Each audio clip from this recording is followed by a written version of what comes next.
How's it going, KastKing fans? This is Ethen Preston from Preston Outdoors coming back to you guys with another technique video. And today I want to talk to you about the chatterbait.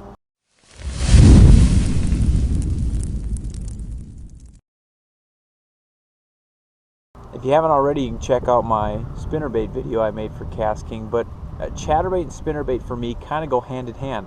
If I'm fishing shallower than, say, 4 feet, I like to use a spinnerbait with a Colorado blade or something to where I can kind of just burn it across the top. But a chatterbait, for myself, I like to fish deeper. I have fished it shallow with great success, but for myself, I like to get a big half-ounce chatterbait, something like that, and I like to fish it a little bit deeper.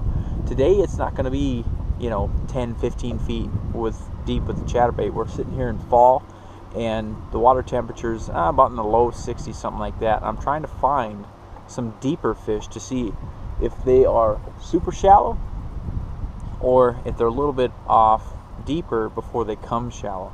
Normally I'd be throwing a spinnerbait, but today I just have a feeling that they're going to be a little bit deeper, just from past experience on this lake. I haven't been here for 2-3 weeks and the water temperature's already dropped greatly.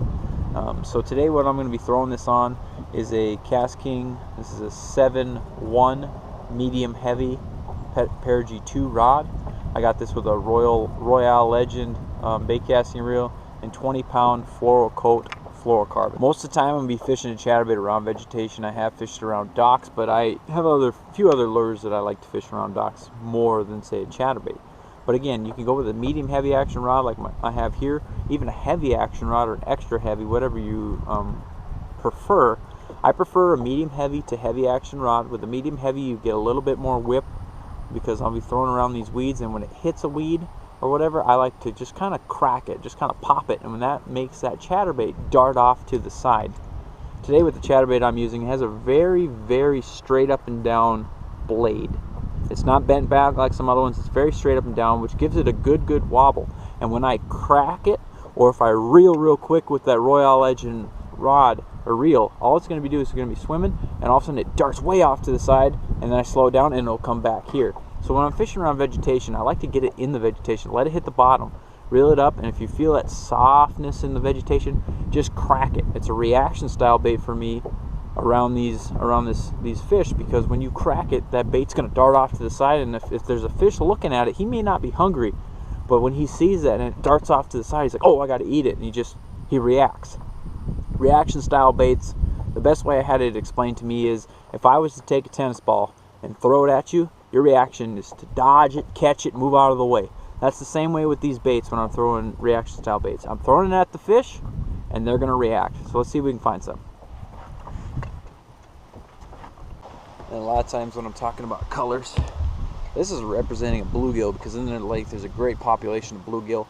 I have something even brown like a crawfish that would slow roll on the bottom, or even dart, like I normally talked about. Catch smallmouth on this as well, pike, everything that's chasing bait fish in the lake, especially during the fall or in the spring when they're putting on a feed bag, they're going to be chasing a bait like this. I want to talk to you guys about a little bit why I throw it on fluorocarbon. I have, same with the spinnerbait, throw it on braid, but again, same way with the kinetic energy. When I set the hook with braid, no stretch, goes straight to the bait. The kinetic energy from my rod tip goes straight to the bait, and sometimes the fish hasn't had a chance to really get it deep, so you kind of hit them in the mouth a little bit, really outside here. And for bass, they like to jump, so when they jump, they throw this bait out, or you lose them right next to the boat. I'm using, like I said, 20-pound fluorocarbon. You can even go heavier, 25, depends on what kind of vegetation you're fishing. For me, I really like, it's a little bit tougher to get them out of the weeds when you're fishing it shallower and stuff like that with a fluorocarbon, because you got more stretch. But that's where the Royale Legend, or even you can throw some Speed Demon reel from KastKing, that's a 9-3-1, or a heavier rod. Again, with this one, it's a medium heavy. You can go with a heavier action rod, extra heavy, whatever you prefer. Depends on what kind of vegetation you're fishing around. Today we're not fishing thick vegetation, and so I'm elected to go with a medium heavy. But with the colors and stuff, I keep it simple. Whatever bait fish you have in your body water. If you have shad, go with the white and chartreuse. Today we're going with this bluegill star pattern, because that's what we got in here. Maybe small perch, and that's what it's going to elect to go to. Today you can see I got a paddle tail on there, a little mini swim bait. This is a 3.5-inch swim bait on there. Also use one, if you've seen any of my other videos, I make homemade craws that have a big kicking action. The kicking action for the craw, since there's two legs, actually keep the chatterbait higher in the water column. And today, since we're fishing it a little bit deeper, I'm going to be using a paddle tail. Has more streamline and allows the bait to get deeper. Again, I'm going to throw it out there. We're going to crack it and see if something bites it. Reel them in, see what happens. Right now we're sitting in about 6-7 feet of water. We got bulrushes here, we got a dock. Kind of show you how I work it. I'm going to cast it out, lead sink to the bottom, and start reeling, and I can feel the wobble of that chatterbait. And after a while, I'm just going to crack it. Kind of like a jerkbait, I'm going to crack it, or even take a couple real fast reels with this Royale Legend. There's a couple. Let it get back to the thing. Now, I don't necessarily like to move it with my reel because it doesn't let it fall, because when you stop reeling, or when you slow down your reel, you're still picking up slack. What I like to do is crack it, and by the time my rod comes back, it's falling a little bit in the water column, simulating a bait fish that's really starting to struggle to swim. He's kind of going up, he's falling. So I like to really crack it with my rod tip more.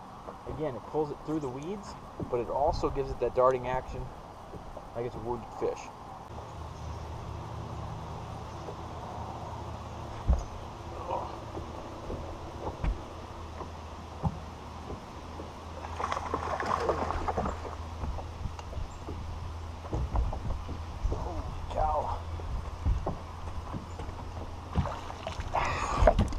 Look at that toad. There we go. With the fluorocarbon. He hit it after the pop. Wow. And there in the corner, big hook. That's a nice 3.5, almost 4-pound Minnesota largemouth right there. Putting on the feed bag. Look how big that mouth is. A little bit deeper. Again, 6 to 7 feet. Hit the bottom, ripping it out. There we go. A little bit heavier fluorocarbon because we're in some weeds. A little bit deeper, but again, just had it to where I brought it through some deeper bulrushes. I cracked it and then I went to reel, and it was just, I didn't feel the wobble. So I reeled down and pulled, and then he started digging. Anytime you're using fluorocarbon too, we catch pike and everything like that with them. Always check your line. We got a little bit of abrasion there. And normally if you're not fishing around much cover, docks, you're kind of out in the open or whatever, it's not that big a deal. But you don't want, since we are fishing this bigger cover, a lot of stress goes on the line when you're catching these fish. So I'm going to cut off and retie, because you don't want a little simple mistake like this to cost you from catching a big fish.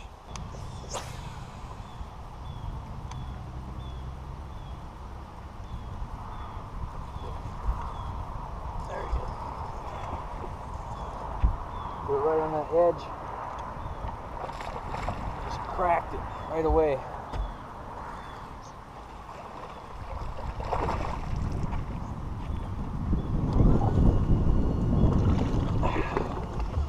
There you go.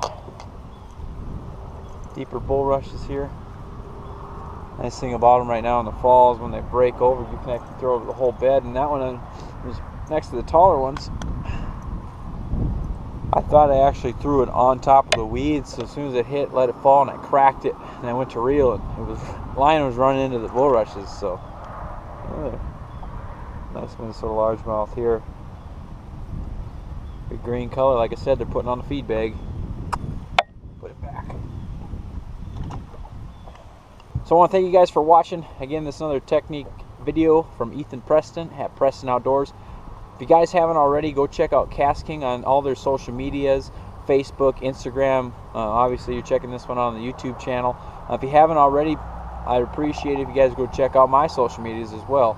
I have Instagram, Facebook, Twitter, and YouTube, all at Preston Outdoors.